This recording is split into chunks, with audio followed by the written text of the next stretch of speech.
Hello and welcome to Story Radio, the podcast for readers, writers and lovers of literature everywhere.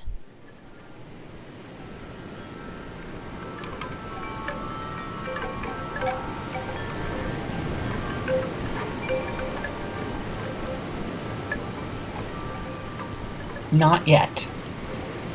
Read by Joanna Hershon. It was August, and I was 22, in that strange limbo of young adulthood, still following childhood's rhythms. Every night I dreamt sordid, feverish dreams. One has stayed with me for all of these years. Dark closet, shattered breath, ripped hole, calloused thumb. I woke up sweating, disappointed to be where I was, our familiar Block Island beach rental. But mostly I was mortified to see my parents each morning at breakfast. On our last morning of vacation, my dream was distinctly not erotic. A tiny hand had encircled my finger. I woke up shouting. "Gabrielle," my mother said, grabbing hold of my foot. "Sweetheart," she whispered, using a rare endearment. "There's a baby," I cried, through the scrim of sleep. "There's a baby, but it's not my baby. But it is, somehow, like I'm responsible for this baby." She said, "Sweetheart," again, and touched her hand to my forehead. "You were dreaming." I looked around the living room, flooded with sun.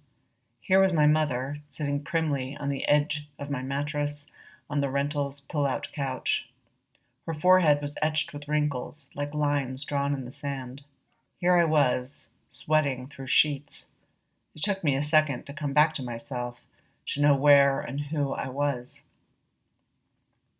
My mother was now standing in the doorway, clearly unsettled, redoing one of her tortoise combs. "Mom, what's wrong?" "Nothing," she said.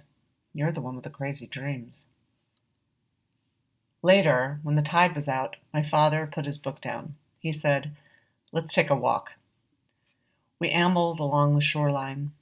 I remember thinking my mother's legs were in step with mine, and my father was somehow hesitating.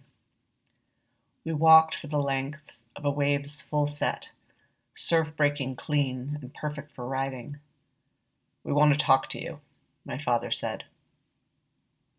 I was still young enough that my first thought was, what did he find out? What did I do?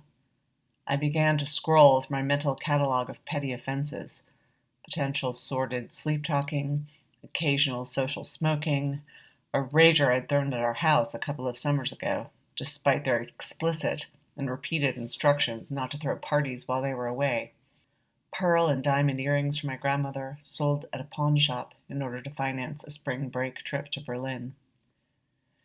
"So, your mother is 52, my father said, slowing his gait even further.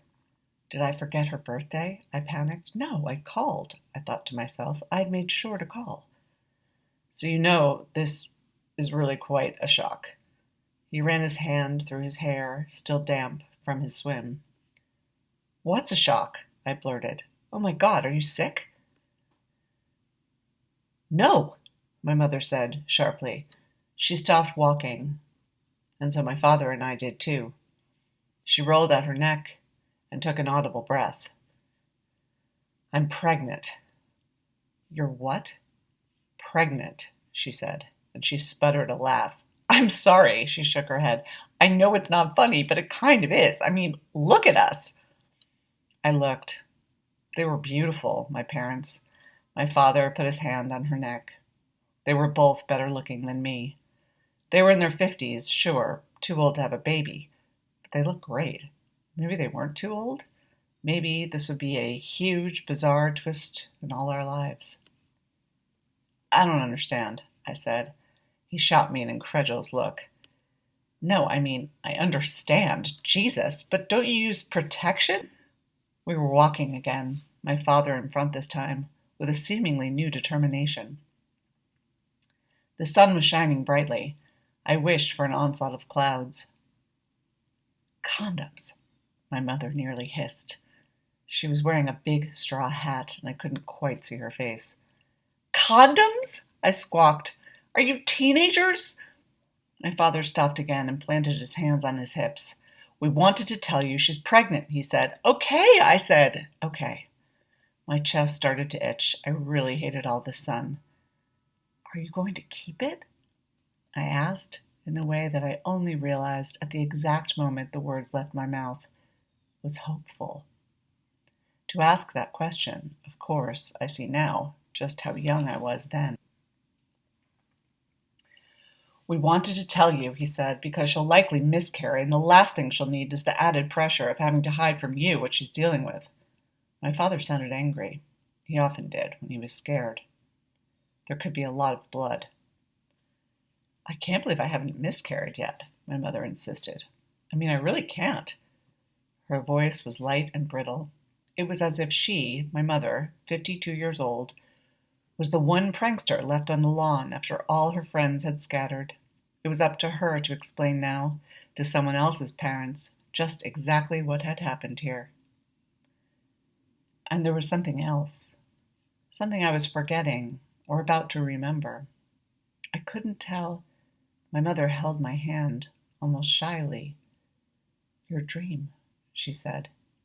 For a moment, I really had forgotten. This morning. The wind picked up, and the sun wouldn't go away. My eyes were tearing as it all came back.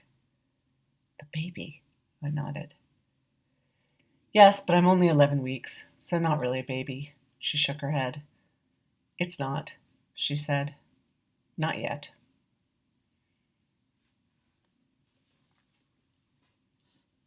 About 25 years later, I'm in Tulum with my son. We've come to this resort since Graham was a toddler, and now we're here celebrating his high school graduation, which took place last month on a muggy day in May. His father did not show up. The resort is one of the first that was built here, with a kind of spare desert landscape we all love. Cal and I had planned this 2 years ago, and as the departure date grew closer, I did think about going somewhere else with Graham, somewhere neither of us had ever been. But then I thought, no way is Cal ruining our favorite spot. So, here we were, same spot, no Cal, just Graham and me. I'd actually come here once without Cal during the time I was trying to get pregnant. I came with 2 friends for a yoga retreat, and I thought, one day I'll bring my daughter here. While I was in the yoga classes, I pictured this imaginary daughter. I pictured us sipping mango juice. I pictured her talking, and I pictured myself listening, and I swore I'd always listen to whatever she had to say.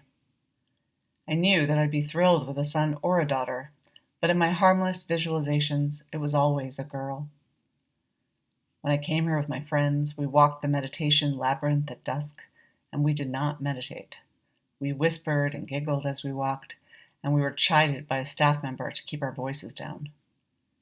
Just days ago at sunset, I took my son to the labyrinth, and we walked through, not speaking, not one word.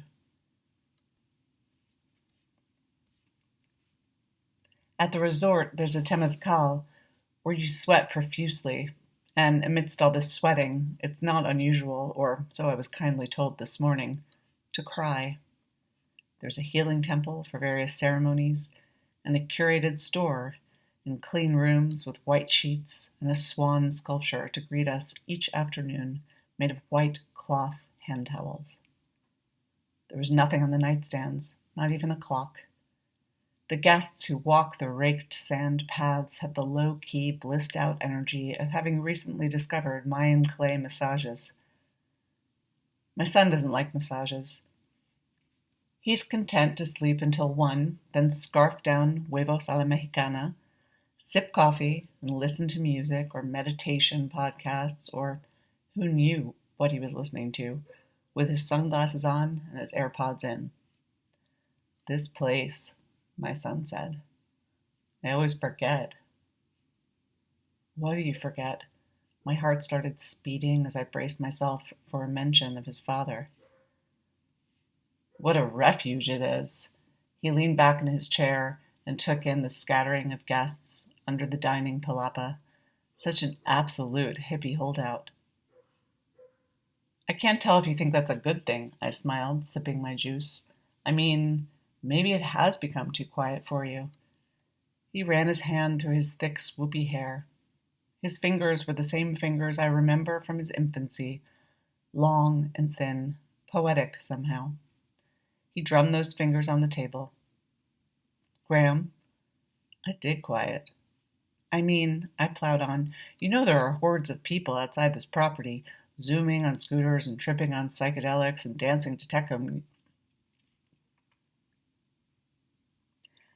I plowed on, you know there are hordes of people outside this property, zooming on scooters and tripping on psychedelics and dancing to techno music in the jungle. Oh, I know, he said. Believe me. Speaking of, I said, I texted Amelia and Rob. We'll see them tonight. He shrugged. Might as well. The first morning, I'd tiptoed around his bed. Our room had 2 twins. Then finally woke him when I returned from a beach walk, yoga, and breakfast. I suggested he try a treatment, or maybe the temazcal. He said, I'm good, before rolling over and going back to sleep. As each day began, I couldn't tell if he was amused or depressed, but every afternoon we ventured off the property together. He never said no to an outing.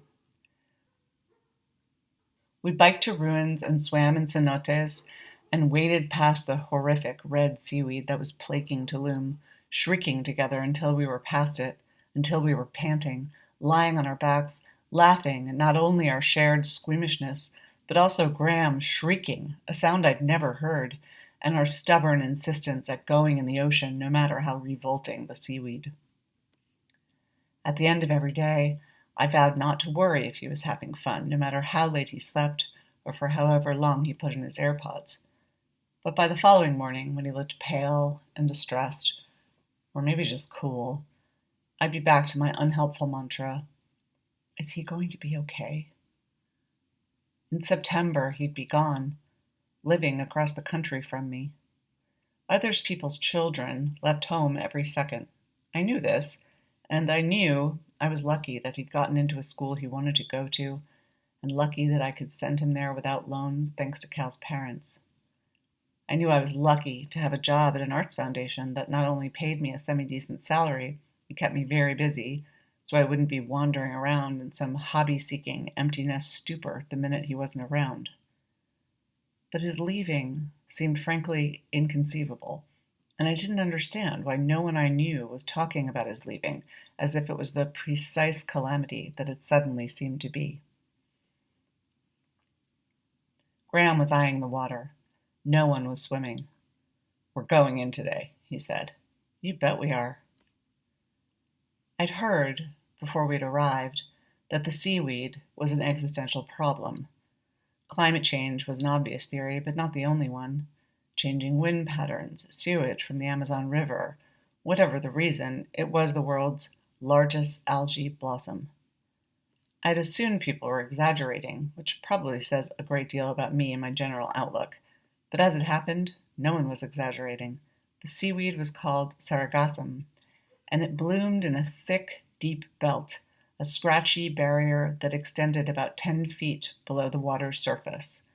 It was composed of little blobs that resembled berries, but when washed up in huge piles on the shore and began to decompose, smelled something like rotten eggs.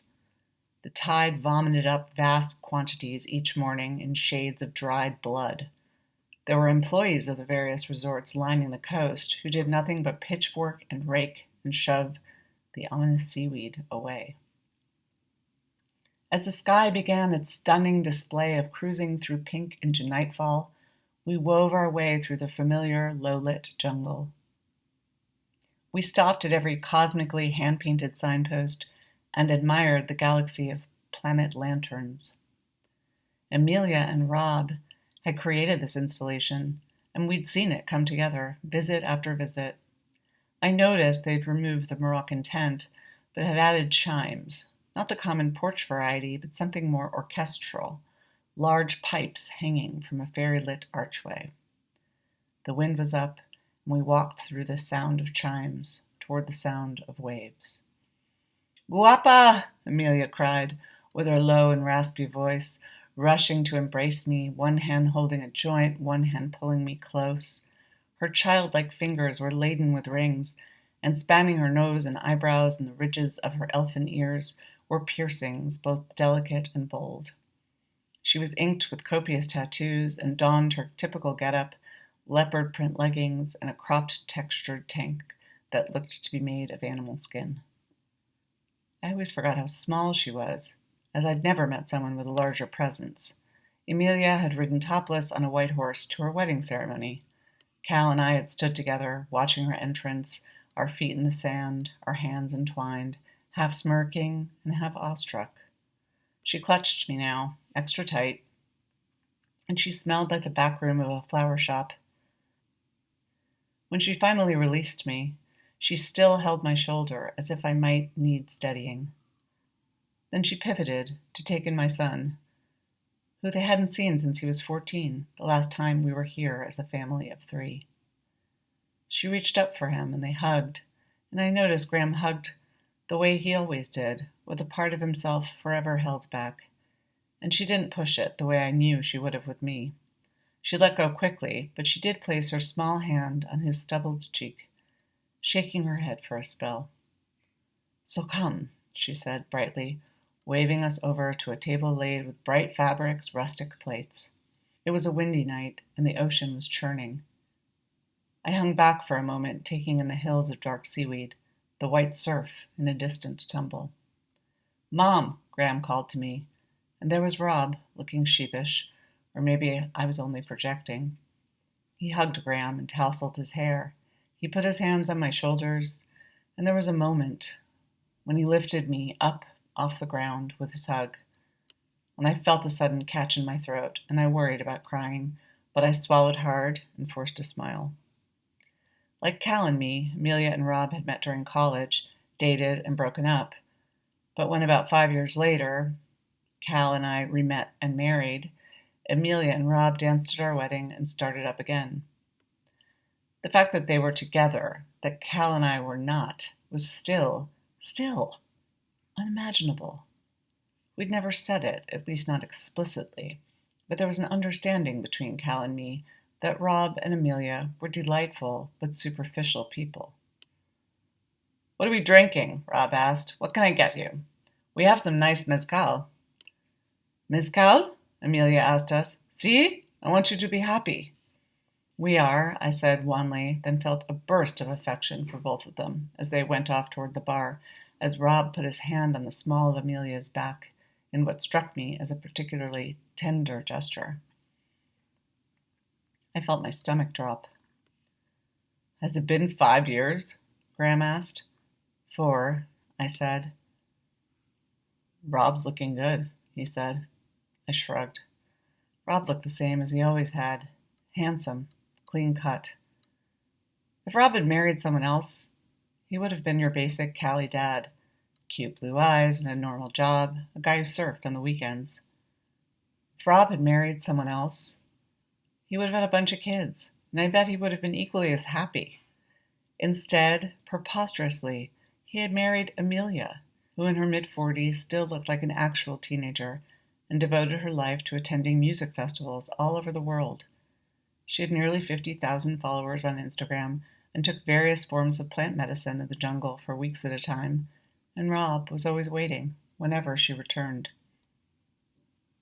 If Cal were here, he'd have already made a snarky comment about Rob's linen suit and Amelia's lip ring, which would have both relaxed me and made me more inclined to be even nicer to them. If Cal were here, he'd have already asked about the mezcal, wanting to know the details of where it had been produced. He'd be interested in the minutiae, which was his form of flattery, and it worked. He made people feel interesting. Even if he insulted you, there was never any doubt over Cal's full attention. Amelia appeared now with another server, a striking young woman with long black hair, setting bowls down on our table. I could immediately see how, though Amelia was clearly in charge, Their rapport was an easy one, and then Amelia was likely an older sister type, to not only her, but to many. I could sense Graham watching the young woman, being deliberate with his gracias. Rob returned with bowls of fried grasshoppers with chili and lime. Someone turned up the music, and we ate their food and drank their mezcal, and no one mentioned Cal, not even Graham. To my son, Amelia and Rob were probably nothing too special, just two people roughly his parents' age who lived by the beach. Graham was a sophisticated kid, had been riding the New York subway alone since age 11 and DJing parties since 16, and he was accustomed to seeing grown women with tattoos on their necks. I watched Graham talk to Rob about surfing, which Graham was pretty good at but hadn't done since Cal had left. I couldn't hear them well enough to know if either of them had mentioned Cal, and I couldn't stop straining to eavesdrop. I watched Amelia flit from table to table, greeting hotel guests, and as I did, I finished my mezcal. The ice clinked in the glass. When Amelia returned, she patted my head, and my face went hot because I knew that she pitied me. And as I felt this surge of anger, I also felt a troubling wetness between my legs, but it was nothing like being turned on. Gabi, she cocked her cute little head with all that wild hair piled on top. ¿Estás bien? I realized with horror that I was bleeding. My period always arrived like clockwork, and it had only ended 4 days ago. I'd been relieved not to have to pack tampons. I wasn't due for another 3.5 weeks. There was a time in my life that my first reaction to so much unexpected bleeding would have been cancer. I would have thought about my Facebook feed, lousy with #FuckCancer, and several friends who'd gone too soon. But I knew better. I knew. I'd been prepared by my gynecologist about what to expect as I approached an unfathomable decade. I also knew, as I smiled at Amelia, why was I smiling, that I could get myself to calm the fuck down. But I also knew I wouldn't explain anything to her. Sí, I told her, estoy bien. I accepted more mezcal. During my last annual sonogram, my gynecologist said, with something like bemusement, "Well, look at that! You just ovulated, both sides." Like my mother, I'd remained fertile. Though I'd never admit to feeling this way, I did think it was a waste that I'd only had Graham. Cal had wanted another, and I should have listened. Although, if we'd gone ahead and had another, and maybe a third, I would now be in the position of having more savvy children to whom I'd be forced to explain their father's break with not only me, but also, possibly, with them, and possibly, probably, reality. All of which to say I was disoriented, and, as I could feel the blood coursing out of my body now, I felt afraid to rise from the thin white cushion that lay between me and the woven leather equipale chair. Rob took Graham to meet the DJ, and I watched Graham's gait as he walked with Rob. Not Cal's exactly, but close enough. I closed my eyes. Why wasn't I telling my friend I was bleeding? How hard was it to say, "Do you have any tampons or pads?" I opened my eyes and looked into hers, shining with good intention. I didn't want to tell her I was bleeding, because I didn't want to hear her explain how the temazcal represents the womb of Mother Earth, and that I should embrace this physical response to my feminine divinity. No, I didn't want to tell her because I knew she'd be kind. "Cal is an asshole," she said. I laughed, nearly spitting out my drink. "Lo siento," I said. "I was not expecting that. You're always so positive." "I'm a positive person, it is true," she nodded. "But I am also not a liar, and I cannot accept what he did to you." She was saying exactly what I thought I wanted to hear. So why did every part of me want her to be quiet? "I don't know," I shrugged. "I would think you'd understand him better than most." "Cal? Why?" She shook her head, sort of laughing. "Because I fuck other people sometimes? Because Rob does too?" I mean, yeah, I said. I guess that's exactly what I mean. Ah, she said, her voice unexpectedly tight. Okay. You think Cal is an asshole? I asked, because of course I really did want to know. She looked straight at me, her eyes imploring. I had not thought so before. Actually, I said, as the mezcal hit me hard in one dizzying moment, I don't want to talk about Cal. Oh. Amelia sat up straighter. She didn't turn away. Okay. I'm really thirsty, I almost whispered. Do you mind asking for a bottle of water? When she left the table, I quickly stood and examined the cushion. Blood stain as big as a grapefruit. I turned it over. I checked the back of my yellow dress, which was also stained, and the red on yellow looked brown, which was, of course, much worse. I saw Amelia talk to my son, offering him a warm and tender smile. She began to make her way back to me, carrying the bottle of water, stopping to greet the guests, waving and blowing her kisses. I tried to gather myself and walk nonchalantly toward the bathroom, but then I took a swerve and continued walking. I was walking away from Amelia and Rob, and I was walking away from Graham. Back in the dark jungle, the scattered planet globes lit a haphazard pathway to reception.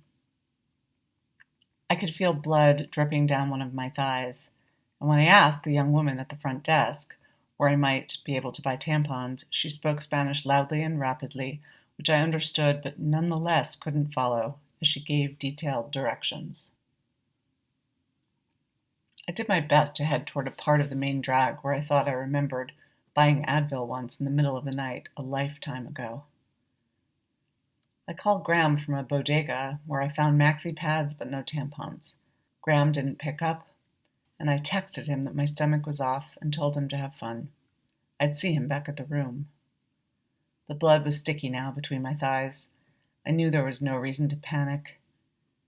If I was lucky, and there was nothing to suggest I wouldn't be, this erratic, heavy bleeding was nothing but a natural step toward, okay, fine, death, but a very gradual one. A daily one. It's not like I didn't know how old I was. Amelia was younger than me, but not by much, and of course it would come for her too. The bodega smelled like bleach, and like someone had been vaping strawberry-flavored weed. And I was shuffling down the aisle. I paid and stood outside and tried to flag a taxi, but the cars kept speeding by and my Uber app wasn't working, and the air was heavy with gasoline and cooking oil, and I sat down on the pavement. That summer on Block Island, my mother miscarried on the ferry. It was a windy day, and the bobbing of the waves made me nauseous. While my mother was bleeding in the bathroom, I was vomiting in the next stall, so unfortunately I wasn't much help to her at all. There was a putty-colored industrial barrier between us, with the words "suck cock," in addition to a drawing of 2 interlocking hearts etched into the metal. My father bought us cans of ginger ale, which we drank together at the ferry terminal while he was getting in the car. I knew I wasn't miscarrying like my mother. I hadn't had sex since Cal. Sex.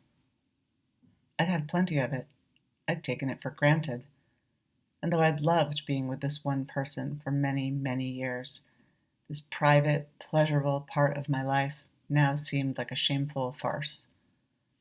And so, no, I knew I wasn't miscarrying, but this seemed like a lot of blood. What if I started bleeding more? What if this was not, in fact, a normal sign of perimenopause, but in fact a hemorrhage? About a year ago, my husband had sat me down and explained that he was going to go traveling in a matter of weeks with a woman he'd met on the subway. He'd explained his plans as if they were some kind of foretold prophecy, with a tone that suggested this was less of a choice and more like a form of enchantment. And what's more, he'd imparted the information in a manner that said, "I know you'll understand." I was taking a break. I was sitting on the pavement in a ruined dress, my mascara smudged, my lipstick gone, my face and chest freckled and lined from a lifetime of enjoying the sun. I prepared, in a disconnected sort of way, to bleed right out on this distinctly not picturesque corner of Tulum.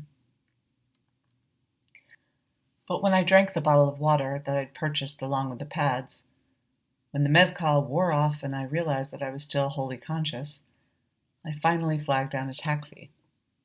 After I made my way through the raked sand resort and into our hut where magnificent white sheets awaited me, I took off my yellow sundress and threw it in the trash. Then I showered and watched the blood go down the drain. I dried off and took out my phone. "Hello," my mother answered, too loudly. "Hi, Mom," I said. "Is everything all right?" "Oh, fine," I said, pulling on clean underwear and stuffing clean tissues on top of a fresh maxi pad. "How are you doing?" "Well, this is a very busy time." I opened the curtain to let the moon shine in. "Do you remember that song that Dad used to sing, the one about the moon?" "Sweetheart, your father never sang a day in his life." "He did, though. He sang to me at bedtime." "How are your handsome husband and son?" "Great," I said, laying a towel over the sheet and finally reclining. "They're great." "Is Graham still wetting the bed?" "Nope," I said. "No, not for a very long time." "Well, bravo, bravo! What a delicious child." "He's doing great." "Are those other kids being nice to him?" "Yes, Mom." "Is he practicing his violin?" "That's me," I said. "I played the violin." "No," she said. "Graham." I stretched my arms overhead. I took a breath and counted to 5. "Do you remember when you miscarried?" I asked. "When you were 52? "Gabrielle, please, don't be ridiculous." "I know," I said, shaking my head. "It does sound ridiculous." "Don't be absurd." "I know," I repeated, "but it's true." "What's true?" she asked. "What are you talking about?" "You got pregnant at 52, I said. The ceiling fan swirled above me. The ocean crashed. She started to laugh. "I most certainly did not." "I had that dream," I continued, "in the beach house. Why was I pursuing this? Even 15 years ago, even when she was mentally sound, she hadn't remembered the dream. And we had argued about it then, for real. But I suppose I thought that maybe now the memory might have resurfaced, the way certain details of her childhood had emerged. I really must get going, sweetheart. I did tell you that I'm busy. They're expecting me in court." "Okay then," I said, picturing her room and the facility, the carefully framed photographs I'd hung on the walls. "Knock 'em dead," I added, right before she hung up. I must have fallen asleep because I woke up to the sound of an incoming text. "Almost back," wrote Graham. It was 4 a.m. "Fun?" I typed. "You okay?" he replied. I dropped a heart emoji and let the phone fall to the nightstand. When I woke, it was still dark, and Graham was asleep in his bed. I went to the bathroom and noticed blood speckling the floor. Had he noticed? I reminded myself I could clean it up later. This was no one's crime scene but my own. And I knew that if I tried to get back to sleep, I would just keep on waking. So I disposed of my bloody pad and wadded up tissues, and when I was about to start over with new ones, I realized the bleeding had slowed. I took off my underwear and pulled on my robe. Then I left the hut and walked toward the beach, all the while thinking about the very first week after Graham was born. Is this normal? I remembered asking about the bleeding then. Is this? And how about this? And how about walking to the beach in the dark, letting the blood trickle down? There was, thankfully, no one out at this hour. But how about taking off my robe and climbing a mountain of seaweed? How about lying down in its stench? How about taking the seaweed in my hands and gripping it like a lover's hair, pulling it until it was slime?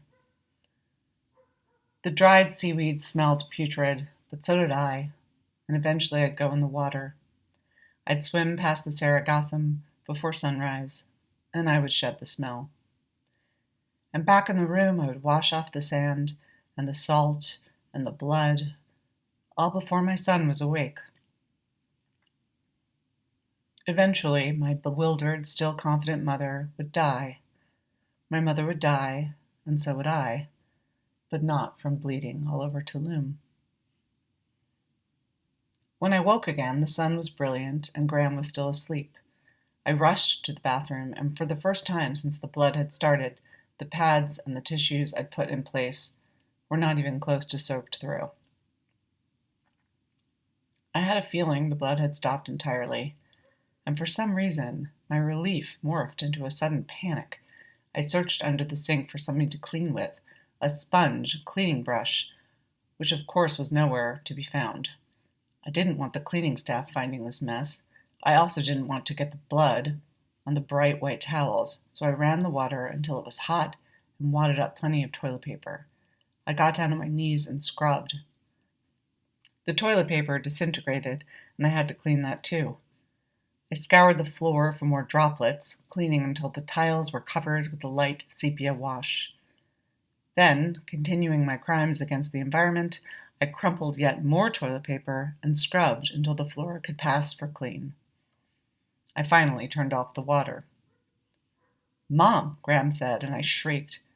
I gave him a smile that could have only been described as insane. "Buenos dias! What are you doing?" I glanced at my reflection in the mirror. Cotton shorts, ancient NYUT, hair wild and long. Without my contacts in, I could pass for a girl in her 20s, a girl who lived very hard. "I'm sorry," I said. "Did I wake you?" "What are you doing?" "It's fine," I muttered. "I spilled something." He ran his hand over his face. He was wearing boxers, and his chest was no longer a boy's skinny chest. His biceps were prominent. He had a spattering of chest hair. "What's the deal with all the toilet paper?" "I spilled something," I repeated. "It's okay." He looked at the overflowing wastebasket. "Do you want to go back to sleep?" I offered, or sort of demanded. "Whoa," he said. "You still get your period?" I felt my face go hot. "Yep," I said. "Sure do." "Oh, no," he tried in a kindly, backtracking attempt. "I didn't mean, I'm going to take a shower," I said brightly. "Okay?" "Mom, I didn't, then go get us a table." He ate his eggs. We both drank smoothies. We looked at the turquoise water with its dark band of seaweed. "What?" he asked. I realized that he smelled. It wasn't an unpleasant smell, not exactly, but the smell didn't wholly belong to him. I pointed to my eyes, then his. "We're watching you," we used to tell him, only half joking, when he started going out at night in the city with friends. "Mom, you're happy," I said. He tamped down a grin. "Well, would you look at that?" I smiled. Someone had actual fun. "Why did you leave?" he asked. "Amelia thought you were mad at her." "Is that what she said?" He twisted up his face a bit. "Well, she actually said, 'Your mother is suffering.'" "Did she?" He nodded. "You know what?" I asked, leaning back in my chair. "Amelia's generous." "True," he said. "Also, yes. Do you think she's kind of self-centered?" On the beach, toward the water, there was a man on all fours. A toddler, clearly his son, was riding him like a horse. "I think I'm jealous," I said. I felt instantly lighter, but also older. I felt older. "You were jealous of Amelia?" "Yeah," I said quietly. He was, I realized with a sudden jolt of gladness, surprised by this. "I think I am." Graham shook his head. To be so free of embarrassment, I laughed. Riding that ridiculous horse to her wedding. To say, this is me. Can you imagine? Soy yo, he said, wryly. Really, though? No, he said. No, I hear you. I get it. And, I said urgently, they love each other. I knew I sounded too serious. I guess I always doubted that too. But look, here they are. I heard my voice shaking, and I hated the sound of it. Here they are. Together. Jesus, Mom, what happened to you last night? I shook my head. Mom, he said, softer now. And I pictured myself sitting on the sidewalk, bleeding all over my yellow dress. I'd been rattled, but it felt sort of funny now, although I really couldn't say why. Mom, Graham repeated, more insistent now, and I had to meet his gaze. He wasn't wearing sunglasses. His eyes were hazel and beautiful, and just like his father's. Yes. His mouth attempted the shape of a smile. He said, Mom, why are we here? I looked past him, past the man and his toddler son, toward the seaweed in the ocean. My eyes were tearing. I wanted it to be the same. Graham was nodding, and he didn't put his sunglasses on. He kept nodding as he watched me cry. It's not. I coughed and cleared my throat. I can hear if you're in touch with him, I finally said. I know I made it clear that I didn't want to know, but I do. Mom, he touched my wrist. Give yourself a break.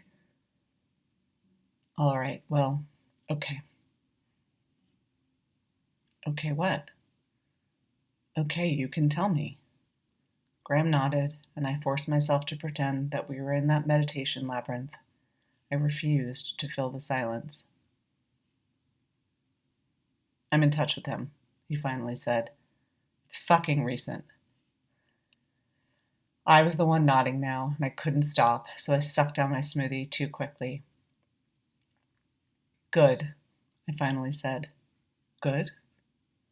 I looked at my son, and I thought of my father, who died only 5 years after my mother's miscarriage, who never knew Cal or Graham, or even my mother, in the scrambled state she'd been in for far too long. He never knew any of it. Good, I said.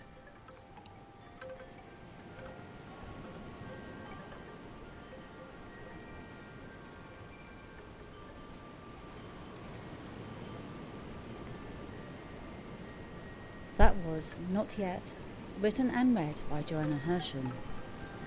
If you're a writer, we'd like to invite you to submit your short stories to our next Story Radio Salon on the 9th of June. It'll be on the theme of libraries. We'll be looking for short stories of about 2,000 words long, and you can explore this theme in any way that you like. You can submit via storyradio.org, the submissions page, or simply email us at submit@storyradio.org. Thanks for listening, and goodbye.